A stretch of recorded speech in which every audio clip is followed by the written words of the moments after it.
Good Yontif, everyone.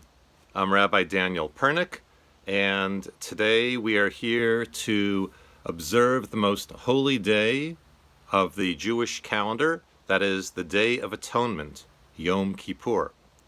Now, Yom Kippur is the 10th day of the year, and of course we have now just begun the year 5781 on the Jewish calendar. And Yom Kippur concludes the High Holy Days. In short, the idea of the High Holy Days, which began on Rosh Hashanah, on Friday night, September 18th, is that we want our names to be written by God in the Book of Life, so that we will be blessed with another year.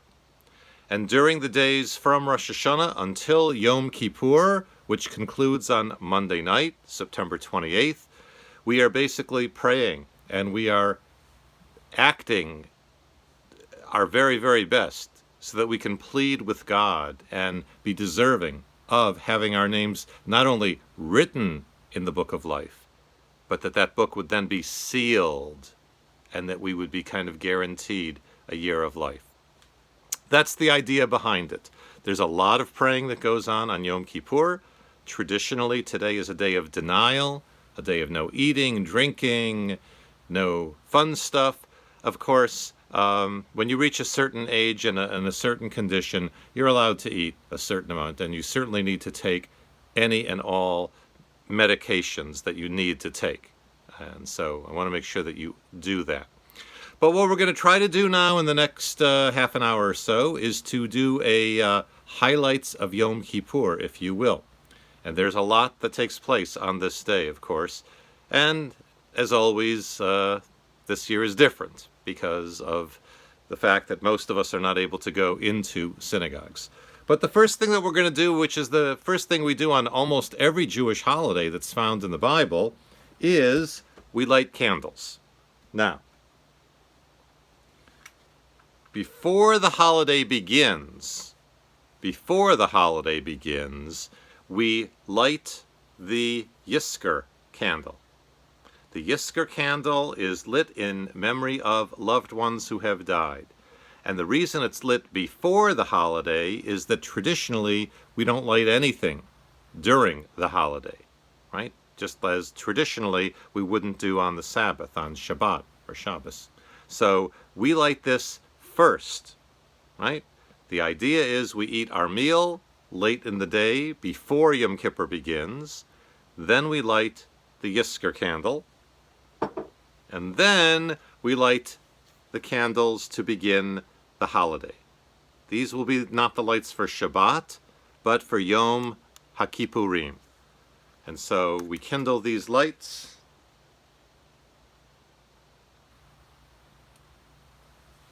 And we say, Baruch Atah Adonai, Eloheinu melech haolam, asher kedeshanu b'mitzvotav, v'tzivanu lahadlik ner shel Yom HaKippurim.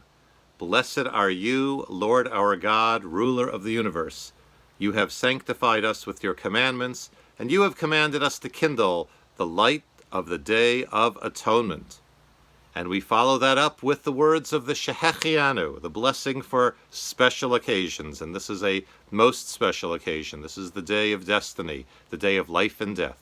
Baruch atah Adonai Eloheinu melech haolam, Shehechianu v'kiyamanu v'higianu lahazman hazeh. And that means, blessed are you, Lord our God, the ruler of the universe. You have sanctified us with your commandments, and you have commanded us to kindle the lights of Yom Kippur. And then the Shehechianu is, blessed are you, Lord our God, ruler of the universe.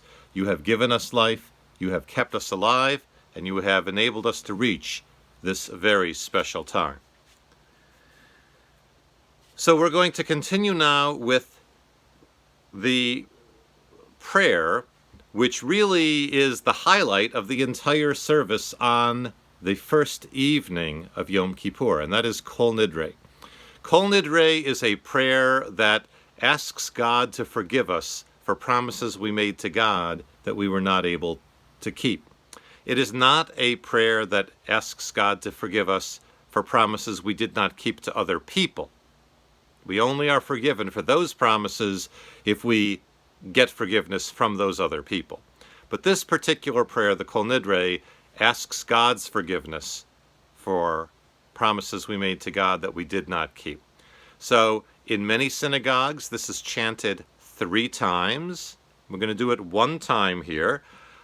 Interestingly, the Kol Nidre was the second piece of music ever to be performed in the movies, going back to Al Jolson in the late 1920s with The Jazz Singer.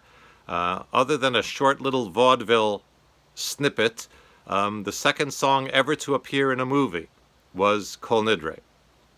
And so I am going to chant it right now, probably not quite as well as it was chanted back then, but as I said before, the words essentially ask God to forgive us for the vows and obligations we have made that we could not keep.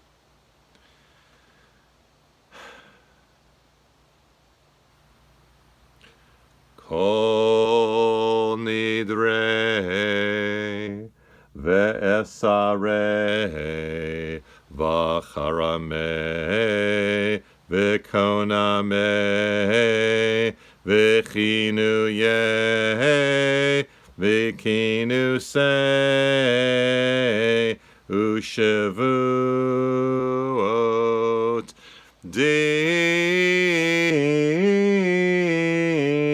darna u'deish tebana u'de'acharimna v'da sar na al naf shatana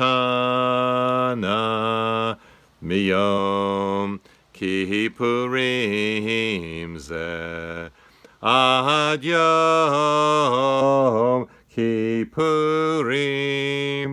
haba aleinu letova kulhon icharat navehon kulhon yehon sheheran Shavikin, Shavitin, Betelin, Umevutalin, La Sharirin, Vela Kayamin, Nidrana, La Nidre, Ve'esarana la'esare, Ushavuatana la'shavuot. And this is chanted with the entire congregation standing, with the Torah scrolls out, the candles lit. It's a very, very powerful, powerful moment. As we move along in our service, we always, whether it's the most holy day of Yom Kippur or an ordinary day of the week, we refer to and we remember the oneness of God as we sing the words, "Hear, O Israel, the Lord is our God, the Lord is one." Shema Yisrael, Adonai Eloheinu, Adonai Echad, Baruch Shem Kivod Malchuto Le'olam Va'ed. Now, during this holiday, we confess to many, many sins. We confess to sins that we didn't commit, which is kind of a strange thing to do. So why would we confess to something that we didn't do? The idea is that on all days, but we especially remember on this day, that we Jews are a community, and what one Jewish person does reflects on all of us. And so therefore we confess to sins in a variety of prayers. Sometimes we do so alphabetically, sins that begin with an A, and we talk about being arrogant, bigoted, conceited, deceitful, egotistical, false, greedy, hateful, etc. We go through the alphabet like that. We can do it in English. We can do it in Hebrew as well. But there are many, many confessions, and we confess to God as a community. In the end, we ask God to forgive us, and we recognize that maybe we don't really deserve it, but we want God to forgive us anyhow. And one of the very powerful prayers that we sing that asks God to forgive us, we sang on Rosh Hashanah, on the Jewish New Year as well, and that is Avinu Malkeinu. It asks God, our Father, our King, be gracious and forgive us even if we don't deserve it. Avinu Malkeinu, Chonenu Vaneinu. Avinu Malkeinu, Chonenu Vaneinu, Ki ein banu masim. Asei manu tzedakah v'chesed. Asei manu tzedakah v'chesed v'hoshienu. Avinu Malkeinu, Chonenu Vaneinu. Avinu Malkeinu, Chonenu Vaneinu, Ki ein banu masim.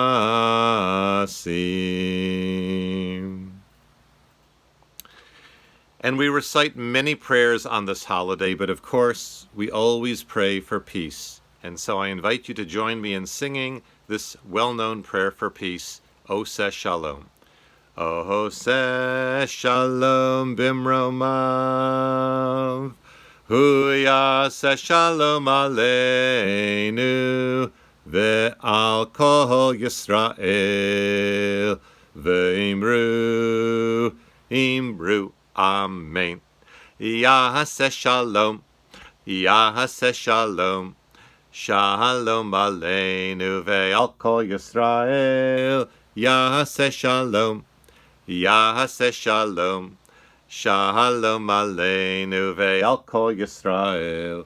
Yaseh shalom, yaseh shalom, shalom aleinu ve'al kol Yisrael. Yaseh shalom, yaseh shalom, shalom aleinu ve'al kol Yisrael. Yaseh shalom, yaseh shalom, Shalom aleinu ve'al kol Yisrael. Now, as you would imagine, there is a lot of reading from the Bible on Yom Kippur. We read many different sections, including our Torah portion that we read on Yom Kippur morning. And this is a very, very important reading. That's why it was selected for Yom Kippur, especially since we just read it 2 weeks ago. And in this reading, Moses is near the end of his life.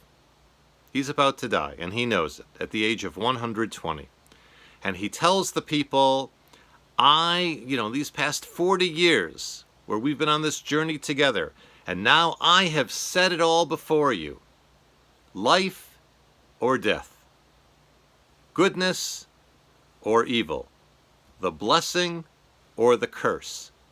And now Moses tells the people, make sure that you choose life and goodness and blessing so that you and your children may live. So, what does that have to do with Yom Kippur? It's our choice. Judaism believes in free will. we make the decisions that so often affect how our lives work out.